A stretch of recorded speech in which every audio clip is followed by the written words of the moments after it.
What is your mobile phone ringtone? I don't have a specific. Okay, hold on. Hold on. I'm gonna pull mine up. No, you can't. I know I can't play it. I'm just gonna pull it up so I can actually look at it. Mine is the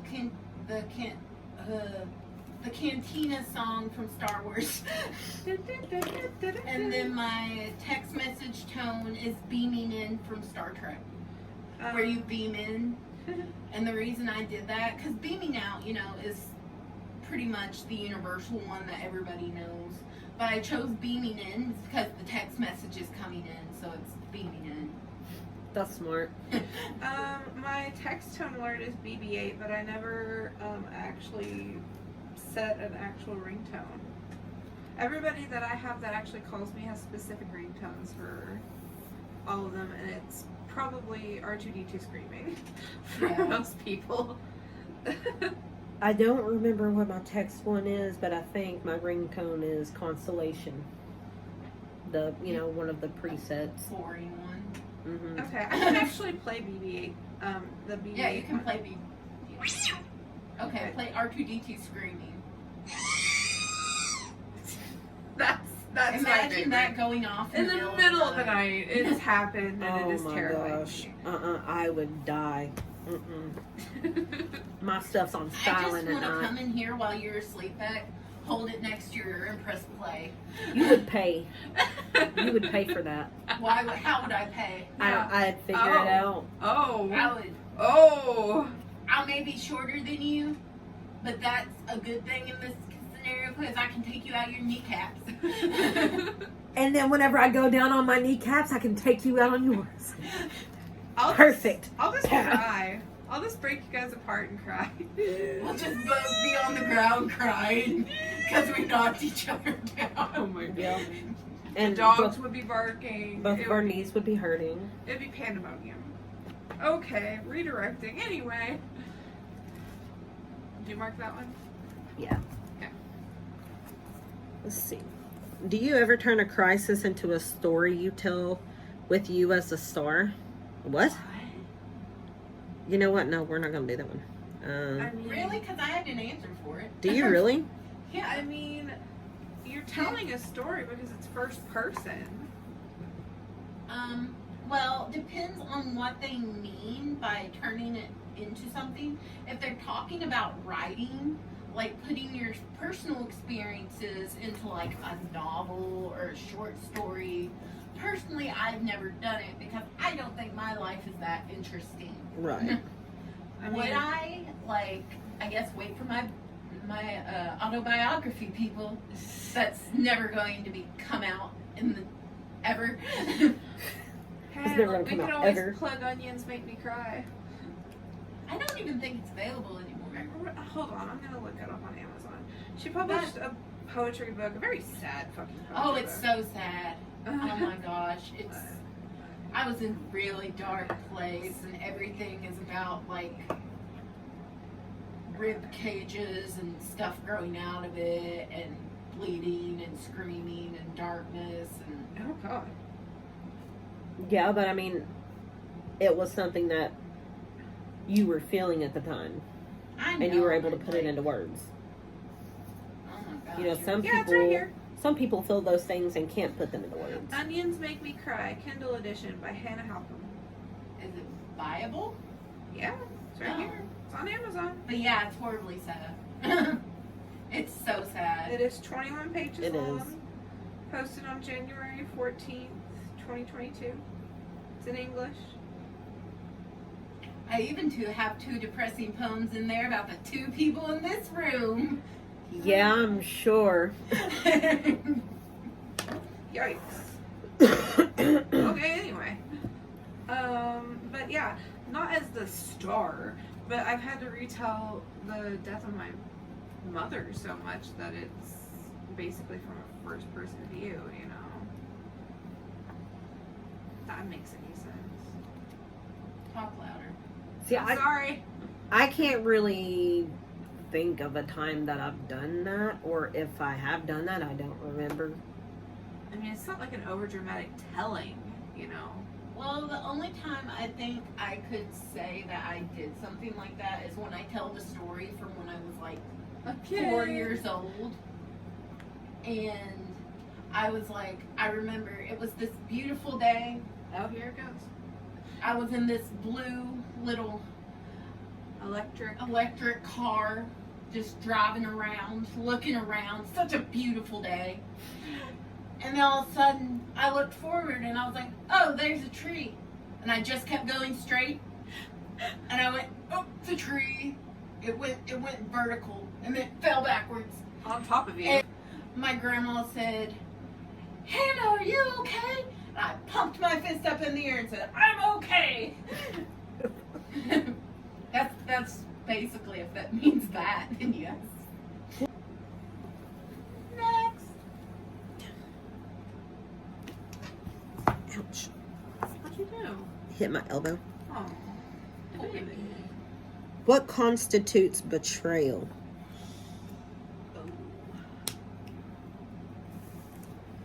Ray stealing my boyfriend when we were teenagers.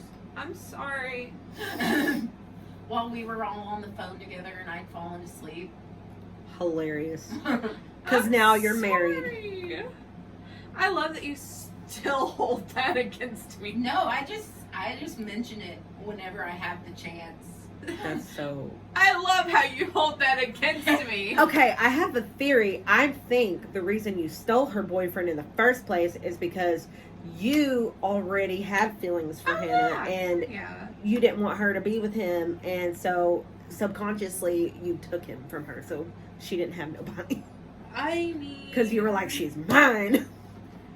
you know, I've heard it's actually I wouldn't say common thing, but it happens that when two girls that are basically in the closet, one falls in love with the other, it's common for them to like want to steal the other girl's boyfriend. Y'all hear that?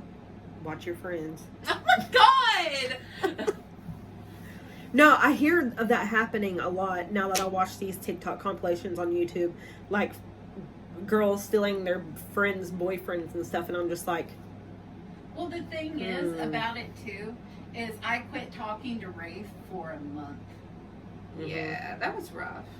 I remember that because I talked to both of you at the time, and it was awkward because I was not about to be like, so, have you talked to so-and-so? Okay, so where were you at that time? Had you went to Southwestern. You went to Southwestern. Okay. Yeah, but I didn't talk to her for a month. And finally, I saw her phone number on the caller ID, and I was like, fine, I'll answer it. So I answered it, And I just started immediately blubbering. she started sobbing. I was a blubbering mess because honestly, she hadn't picked up my calls. I called daily, multiple times, and I started just not trying anymore. And then he had upset me so badly, and he was. Hold on. Okay, he had upset me so badly. I was, oh gosh, how old was I at that point? Hannah? 16. I was like 16, Hannah was 17. This guy, I'm pretty positive was catfish because he would never send me pictures of himself, and he sounded a lot older than he said he was. He said he was like 17 or 18, and he was just verbally abusive at points. And I got so sad and so desperate, and I missed Hannah so much that I tried to call her, even though I know it was just gonna go to voicemail. And when she picked up, I lost it. I did. It was so sad. But I was so happy that you picked up. And then about a month after that, we started having sex. Oh. Well, that changed quickly, didn't it? I think Boink, boink. what constitutes betrayal is when you do anything that crosses the boundary that you and that other person, whether it be your partner, your friend, your parent, whoever. I think if you do something that crosses that boundary that you have legitimately set, that's betrayal.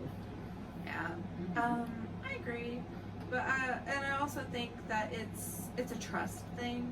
Yeah. You know, it's very clearly you say, you know, you tell somebody something in confidence, and then they go and tell everybody else. Right. That, I feel like that's definitely a betrayal of trust. Yeah. And, Definitely. Of course, you know, cheating, oh yeah. telling a secret, doing anything that, you know, would be considered betrayal. You know. But, you know, explicitly the other person would be upset with. Right. Or, Yeah. Like I said, you know, a boundary that had been Yeah, set exactly. previously. Because, I mean, if you don't set the boundary and it's not an obvious thing, then how can you know? Okay, so here's the thing. Would it be considered betrayal if one of your friends told you they had sharded themselves and you were so tickled by it, so incredibly tickled by it, that you felt the urge to tell someone, and then you told that person, and then they were like the person's not really going to get upset, they're just embarrassed. No. Would that be considered betrayal, or would it just be like, F you? If they literally was like, If I they sharded, begged you. but please don't tell nobody. If they were And then so you went and told embarrassed, everybody. Yeah. Yeah. Well, I'm not saying tell everybody. Just Or even one person. Yeah. Like, if they said don't tell somebody, then don't tell somebody, you know? Right. My But, thing is, if I shart myself, I think it's hilarious. And I tell everybody. I've sharded. I believe that's a human thing. Sharking. Sometimes it just happens. Oh my You gosh. trusted too much. Yeah. You trusted far too much. All right. Or when you're sick, you Oh, know. One more. Yeah. One more. Yeah, one more. Because I'm having fun. Yeah, then we can do a second video if you want. What have you learned about your partner that you did not know in your first 6 months together? Oh my gosh. She's a dick. Hey! That's true. Hey! That's mean. You used to be so sweet to me. Hey! And then you like got comfortable with me. Sorry, French. French. French. I'll have to beep or cut that out. Yeah, just beep over me. Just blank me out. Like everybody else wants it to do. How about you? Yeah. I'm going to say in general, probably how much of a jerk both I could be and they could be. Like, you don't really know in the first 6 months because it's so new, but then whenever you get comfortable and you start to butt heads over certain things that you didn't before, and then it's like, Well, see, you reach a point in a relationship where the only time you butt heads is over stupid crap yeah. Yeah, I agree. or a miscommunication. That's the only time me and Rafe disagree, is because Of there was a stupid stuff. miscommunication, or one of us used a certain tone of voice. Tone of voice, Or yeah. a word that we hate. Yeah.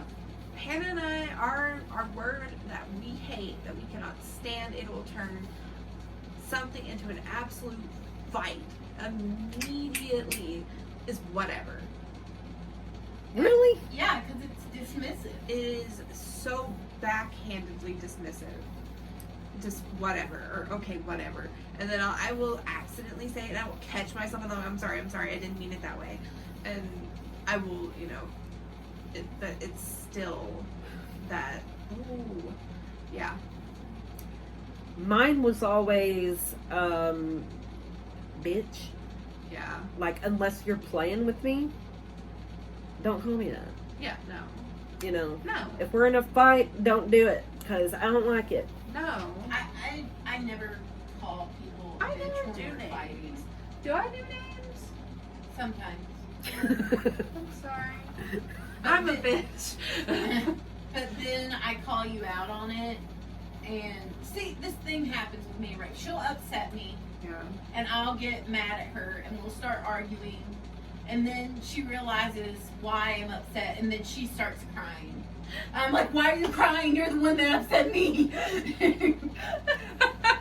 Have you never been there though, where you have upset someone and then you're upset because you upset them. No.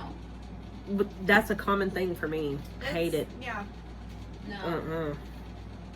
You don't care when you upset someone? I mean, I try. Heartless. I try not to. I apologize. But I don't get upset because I'm like, I'm sorry. I shouldn't have said that. But I don't really get upset. I just, tell them I'm sorry. I get really disappointed in myself. I do too. Very really disappointed in myself. Because I know better. I know Exactly. that I shouldn't be doing that. I feel too mature. Exactly. It's like I sank down. That was a low for me right then. And that was cheap. I shouldn't have done that. Why did you do that?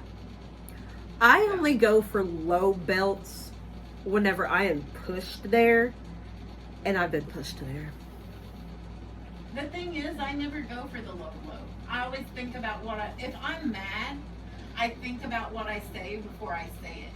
Because something my mom had always said is, remember, you can't take words back. Yeah. Right. Oh, see, I think that was my issue, is when my parents taught me you can't take words back, I went in deep. Because You wanted to hurt them. I wanted to hurt them. Yeah. And, oh my God. But my first automatic reaction is to go to anger. And I hate that about myself. I really don't like that because my first automatic emotion is anger. And not sadness, not remorse or regret or anything like that. I go to anger. You go automatically. You go to anger, and then you get really sad. Then I get really sad. I don't know. I'm weird. Like, I'm usually pretty calm, cool, and collected. And if I get to the point where I feel like I'm going to either cry, because I cry when I'm mad. Yeah, same. I'll cry, or I'll just be afraid that, I'll say something I don't mean. So I like to go off to myself. You isolate. Yes. And then give me literally like 10, 20 minutes and I'm over it. Mm-hmm. And the last person I dated didn't like to give space. So the thing it would is, make things worse. Yeah. When I get upset, I usually get sad. But heaven help you if I get angry. Woo! Because once you flip the switch of me being sad to me being annoyed and angry, I will know exactly what I'm doing. And I will hurt you. Not physically, Emotionally. But emotionally. Which I'd rather be slapped. Yeah. I think I could deal with a slap to the face more than I could, trying to heal myself from, because I have a really bad habit of, taking things to heart and yuck. Yeah. Yeah. but I may be an over-explainer of my emotions because I want people to understand where I'm coming from.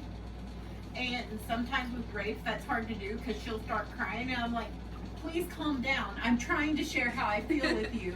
She's like, I feel so bad. I'm like, no, stop. Listen. I'm trying to explain. And she's like, Okay, that's true. That's you right. You're right. I always just try to keep it very calm, cool, and collected. And if it's not going to be, I try to get away from it unless I'm not being allowed to get away from it. And then that's whenever I Retaliate. Yeah, that's whenever I get immature. Just let me go off for a few minutes to myself. I get immature quickly, and I hate that because that's the kind of fighting that I grew up with. Right. It was the tongue in cheek. It was the cut as deep as you can, as quickly as you can to get this to stop. Right. And I still have to reteach myself how to argue appropriately, if that makes any sense. For me, when I argue, I get sad and I get quiet. Because I'm looking in at myself and trying to examine how those emotions make me feel so that I can express them to the other person to the best of my ability. Now, if they keep going and don't stop, then I might eventually get angry. And then, like I said, I'll get mad and annoyed. And it's not that I won't think I'll think of the meanest thing to say to you to cut, the deepest, the quickest. I will insult you about your, the way you acted. You will be called out on your bullshit. I will tell you exactly how you made me feel, and would you want me to treat you like this? Yeah. Type of deal. I won't get angry. I don't do lowbrow cuts. I try to make people completely regret the fact they even upset me. You're manipulative. Well, see, the way I was, the way it went with me and my parents, like if I was going to argue, there is no arguing. There is no arguing. You shut your mouth or suffer consequences. So I would, whenever, I would want to argue with them or something, I would just leave the situation and go to my room. And I think that's where it stems from now. And then I get my time alone. I get to calm down, think about things, let things go, and then go pretend like nothing happened. The thing is, I never really argued with my parents because I think my mom's so loving and so sweet, and like you could say one thing and she falls over like a feather. You can hurt her feelings so easily. She's a Cancer. Yeah. I'm an Aries. My dad is a Taurus, and he's a bullhead. And so is my dad. He upset me once. And I shot back at him and made him feel so bad. And it was a simple thing. It's not like I insulted him or anything like that. It was, okay, I was going to go to the hospital with Rafe because she was going to get a scan to see if she had cancer.